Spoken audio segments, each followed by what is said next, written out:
بسم الله نحمده ونصلي ونسلم على رسوله الكريم. Inshallah, we continue talking about Abubakar as the greatest Swahaba and the most pious and the one who has a lot of virtue more than any other Swahaba. And today we had reached where Abubakar was already elected in the Saqifat Bani Sa'ida with a few people. Now it was in the Masjid al-Rasul sallallahu alaihi wasallam where the people have gathered, and Umar gave a short brief to explain that whatever he did, he was not really giving any message from the Prophet sallallahu alaihi wasallam, and that is alhamdulillah, Kitabullah, the Qur'an is there.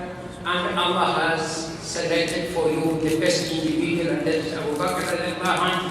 ثاني اثنين هما في الغار, the person who was with the Prophet sallallahu alaihi wasallam in the Ghar during the time of migration from Mecca to Medina. Then he said, wake up and give the bay'ah, give the pledge.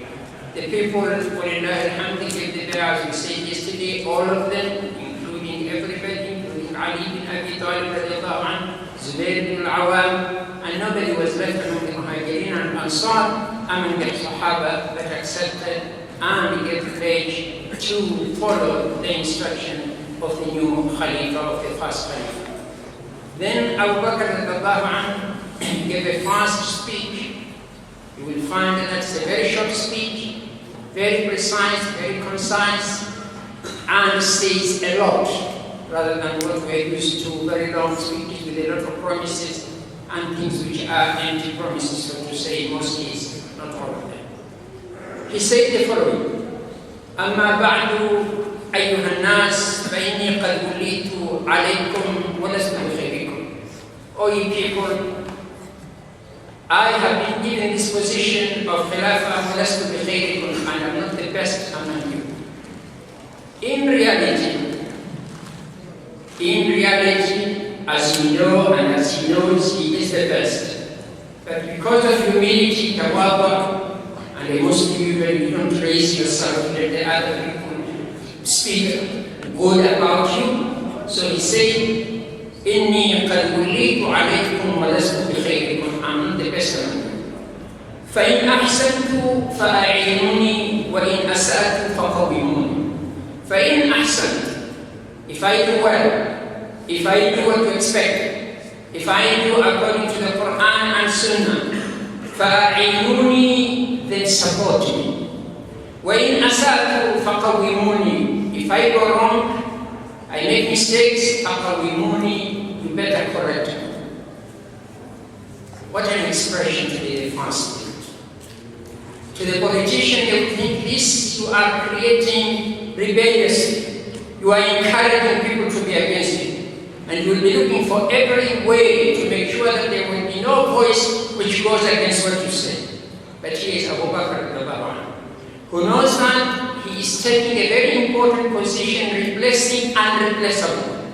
Replacing al-Rasul who has been running the Islamic State for 13 years in Medina and guiding people to 10 years in Medina and guiding people for 13 years when they were in Mecca struggling. The Prophet ﷺ was ma'soom, as all the messengers of Allah, protected by Allah. He doesn't go wrong. And when he has to make a decision and if he goes wrong, there is wahy, there is Jibreel, which will come with revelation from Allah to correct him. But now, you are going into that body's shoes, where it's you to handle the situation. You are a human being, however good you are, you may go wrong, even if it's hard and you go wrong, you get 1 hour, and if you go right, you get 2, but you may mislead the ummah. So he's making it very clear that support me as long as I'm doing things right. If I'm not correcting, فَقَوِّمُونِ is the word. Not just correcting, but actually, huwa is to correct me with force. فَقَوِّمُونِ الصِّدْقُ أَمَانَةٌ وَالْكَذِبُ خِيَانَةٌ. Sincerity or truthfulness is sincerity. وَالْكَذِبُ خِيَانَةٌ, and dishonesty is betrayal. So each one of us has to be truthful. Me as a leader and you as the people who are led. وَالضَّعِيفُ مِنْكُمْ قَوِيٌّ عِنْدِي حَتَّى أُزِيحَ عِلَّتَهُ إِنْ شَاءَ اللَّهُ. The weak one among you will be a strong one until I give him what is his due. So don't feel you're so weak and you don't come to ask for your rights. I'll make sure that I get whatever is your right from whoever that may be and give it back to you. وَالْقَوِيُّ فِيكُمْ ضَعِيفٌ عِنْدِي حَتَّى آخُذَ مِنْهُ الْحَقَّ إِنْ شَاءَ اللَّهُ. And the one who thinks he is very strong among you will be weak to me until I restore his dues to other people. So I'm here going to deal with everybody in the normal way, in the just way. Equality is here. Don't think at any one time that you are weak, you cannot get your rights. Don't think at any one time that you are very strong and you will do what you want. What I message you are saying to the people. لا يدعكم الجهاد في سبيل الله إلا ضربهم الله. People never leave the jihad to defend themselves, to defend their religion, to defend their work, to defend their lives, their families, except what happened, إِلَّا ضَرَبَهُمُ اللَّهُ بِالظُّلِّ, except that they will be humiliated.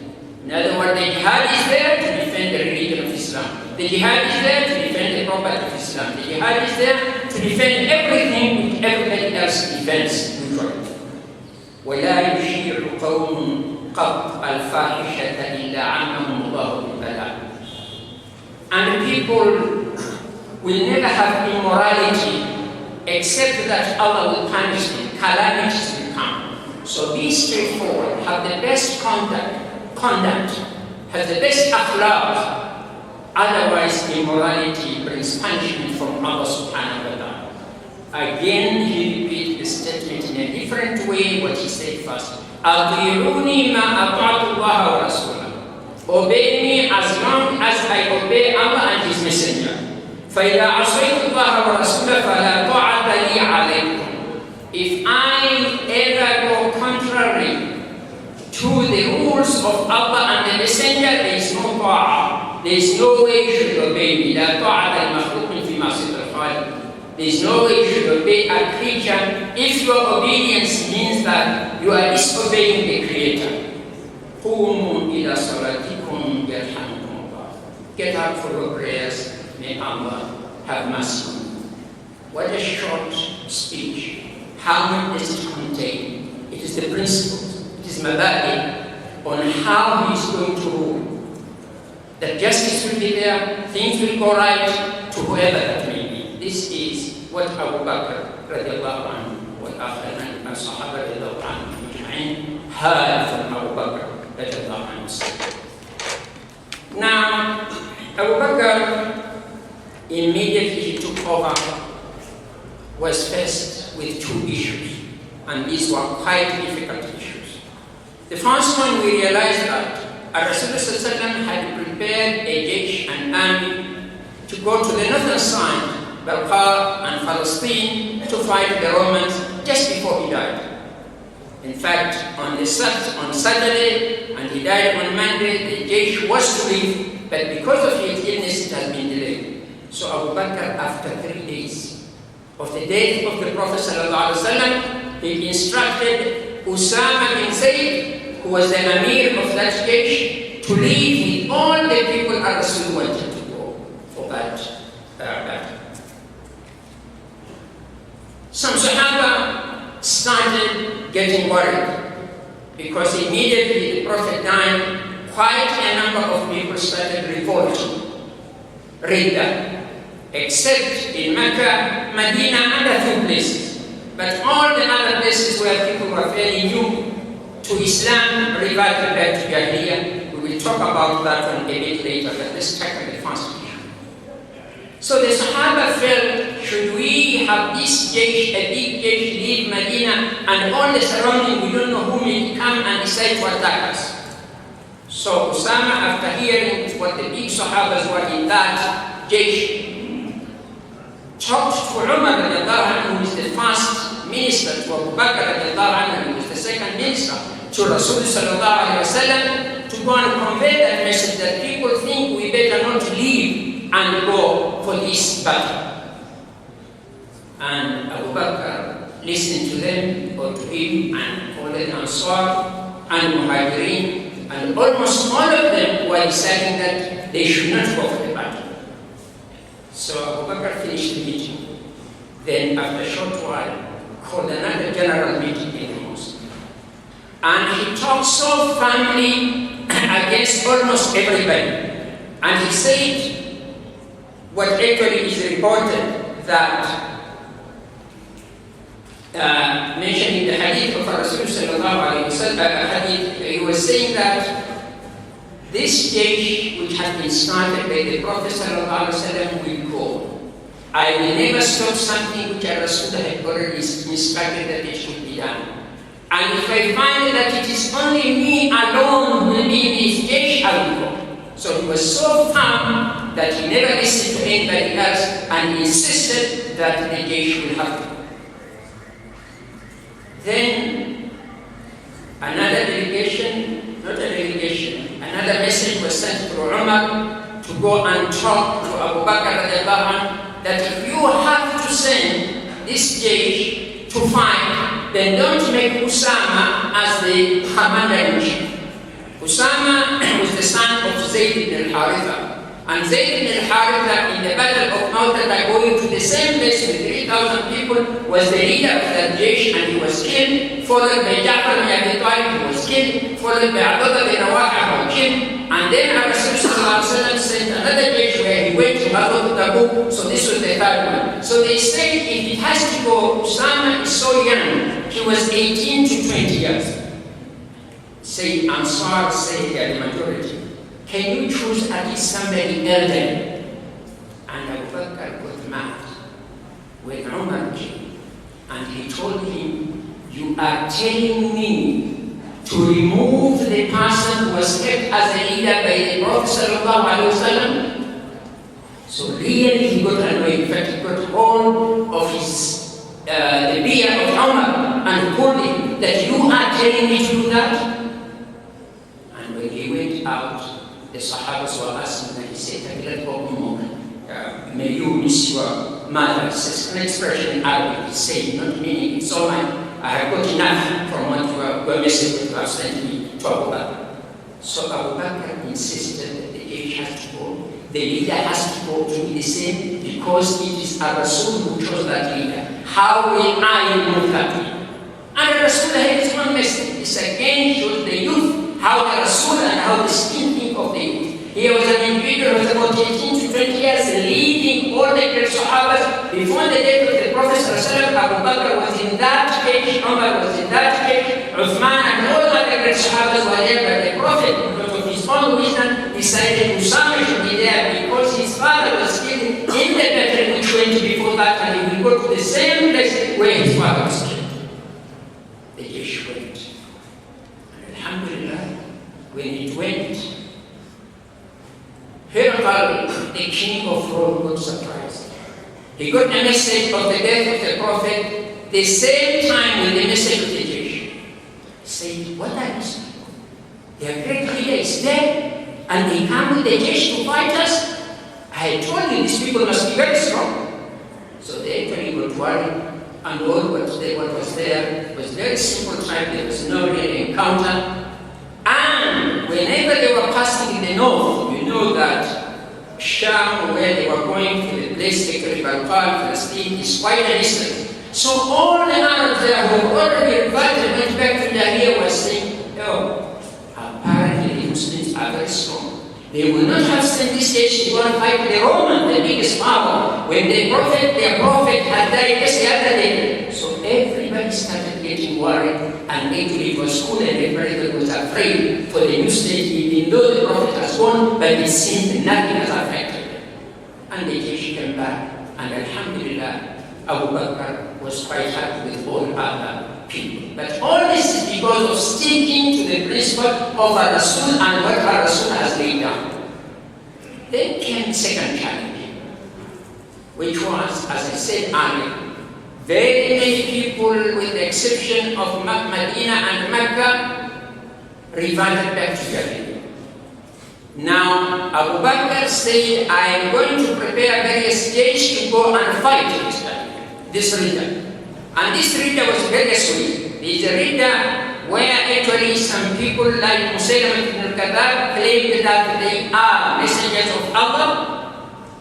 And again, in the Yemen, Al-Aswad al-Ansi also claimed that he's the messenger of Allah. They thought that if you claim your messenger, you will get a good support like the way Muhammad had.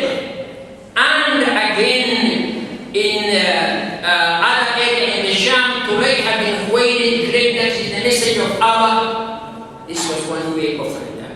The second group was that people say that we are not going to pay zakat. That is another. We will pray, but we will not give out zakat.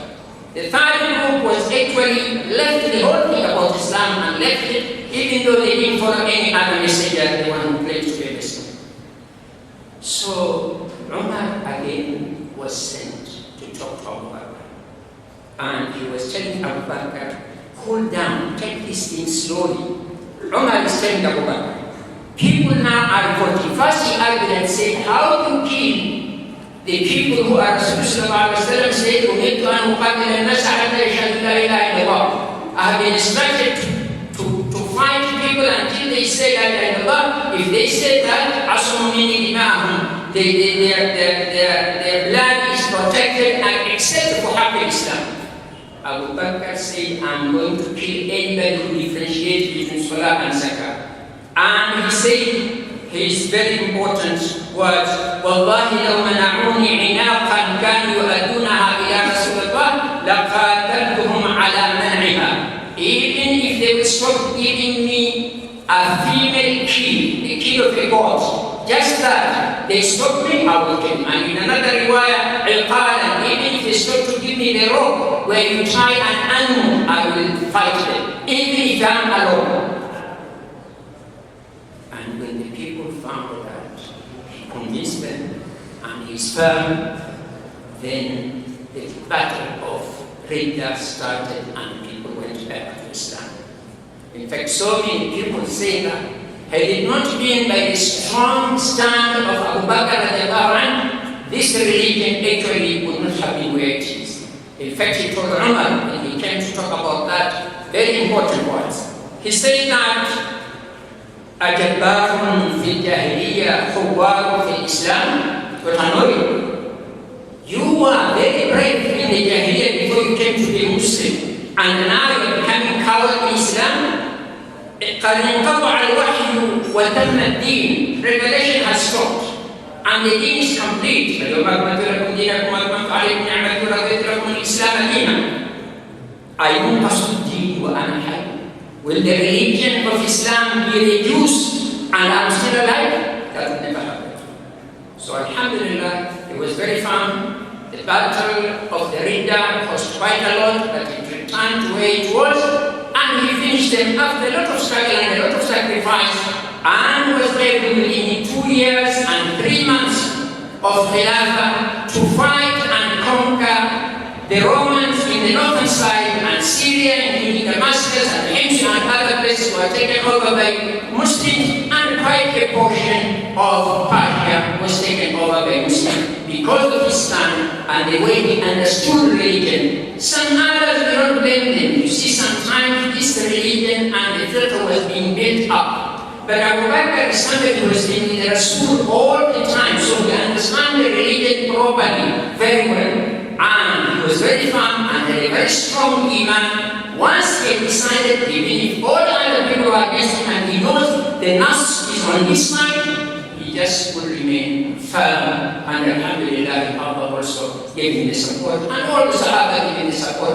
after he had tried to show them that this is the right path. وآخر دعوانا